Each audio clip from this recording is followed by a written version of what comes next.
A day in my life dito sa New Zealand for today's video mga guys ay pupunta pala kami ng Palmerston. So ngayong araw na to guys ay May 9, 2026, araw ng mga nanay. So dadalawin nga namin yung aking mother-in-law guys, no, yung mother ng aking partner. Dito nga siya sa Palmerston nakatira. So ito nga yung aming view for today's kasi nga autumns na ngayon dito sa New Zealand at medyo malamig na yung aming temperature, nasa 10 or 8 degrees na yung aming temperatures guys. Kaya yung mga kahoy dyan na makikita nyo ay yung iba ay wala na talaga silang mga dahon kasi naglalagasan na yung kanilang mga dahon kasi malamig na yung temperature, at yung mga dahon ng mga kahoy dito guys, no, ay nag-change color na, nagiging yellow, red, ganun guys, orange. So ito pala yung mga baka dito sa New Zealand na nakapastol dyan sa kanilang kabundukan. So nakatira kasi kami sa medyo province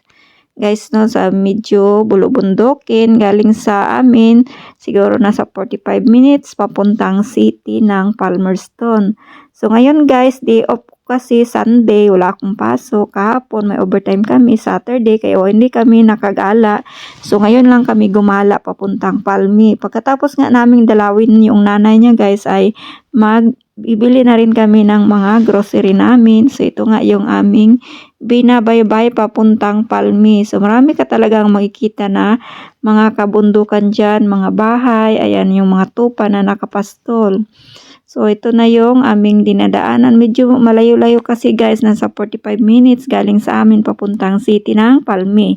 So ito yung aming mga tanawin ngayon guys, no. Napakaganda talaga ng tanawin pag autumns na dito sa New Zealand guys, kasi nga yung mga kahoy dito ay nagbabago na yung kanilang mga kulay. So nagiging orange, red, so nagiging rainbow color na talaga yung mga dahon ng punong kahoy guys, no. So ito na nga guys, medyo nga umaambon ngayon guys at malamig yung temperature, kaya naka-jacket ako dyan ng makapal na medyo ano guys, no, pang malamig na jacket.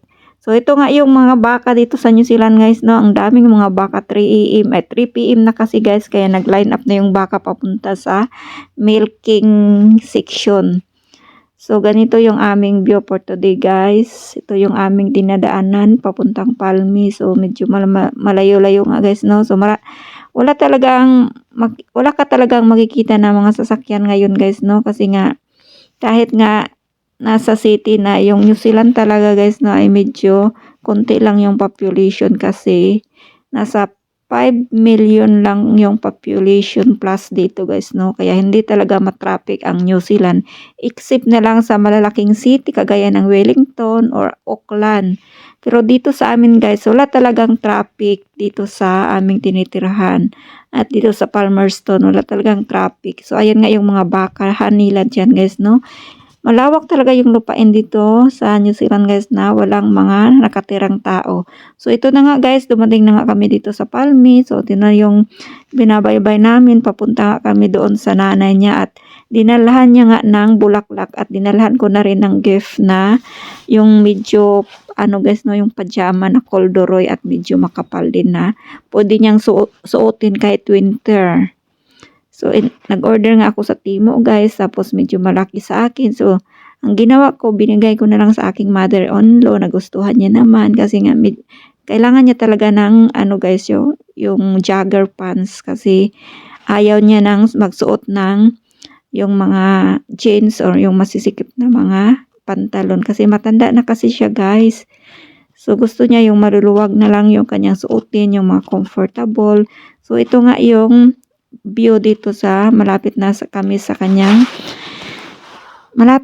dito sa kanyang tinitirhan guys. So ganito yung view dito, marami na ring mga bahay-bahay dyan, para siyang subdivision. So ganito yung mga bahay dito sa New Zealand. Malalaki nga yung mga bahay dito guys, pero gawa talaga siya sa kahoy. So kadalasan talaga yung mga bahay dito sa New Zealand gawang kahoy guys. Bihira ka lang talaga makakita ng gawa sa simento na bahay. So kadalasan yung mga bahay kasi dito is gawa sa kahoy kasi nga malamig yung temperature ng New Zealand, kaya yung mga bahay dito ay kadalasan gawa sa kahoy, kasi pag gawa sa simento is medyo malamig talaga yung inyong bahay. So andito na nga kami sa bahay ng kanyang mother. So papasok na kami dito sa kanilang tinitirhan. So medyo para siyang subdivision guys, pero malaki naman.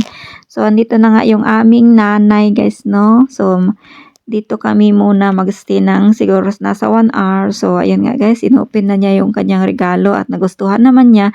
At pumunta na din kami sa Pakinsip para mag-grocery ng aming makakain. So, ganito nga yung mga punong kahoy ngayon dito guys. So, nagsi-change color na para ng red, orange, yellow. So, ang ganda talaga ng kanilang mga kahoy dito guys, no? Parang rainbow color. So, ito naman yung aming dinaan papuntang Pakinsip guys, no. So, ang ganda ng mga park nila dito. So, ito na nga guys, bumili lang ako ng aking favorite na fruits guys. Yung persimmon, ayan yung pichawas, yung kiwi fruits. Tapos, pagkatapos nyan guys, bumili din kami ng aming konting groceries. So, hanggang dito na lang. I hope you like my video. Paki-subscribe na lang and follow for more video to come. And till the end, thank you for watching. Bye-bye!